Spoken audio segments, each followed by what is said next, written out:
দুদিনের সফরে আজ ঢাকায় এসেছেন যুক্তরাষ্ট্রের দক্ষিণ ও মধ্য এশিয়া বিষয়ক assistant secretary of state Donald Lu. বেলা 11:30টায় শ্রীলঙ্কান এয়ারলাইন্সের একটি ফ্লাইটে ডোনাল্ড লু ঢাকায় পৌঁছিয়েছেন।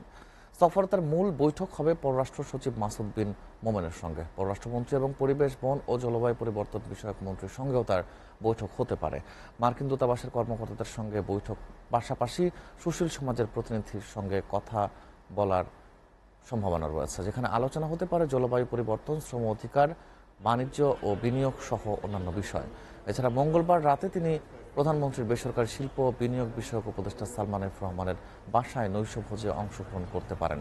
বুধবার সকালে পরিবেশ মন্ত্রী সাবের হোসেন চৌধুরীর সঙ্গে সৌজন্য সাক্ষাৎ করার কথা রয়েছে। এরপর পররাষ্ট্রমন্ত্রী হাসান মাহমুদের সঙ্গে সৌজন্য সাক্ষাৎ হবে পররাষ্ট্র মন্ত্রণালয়ে।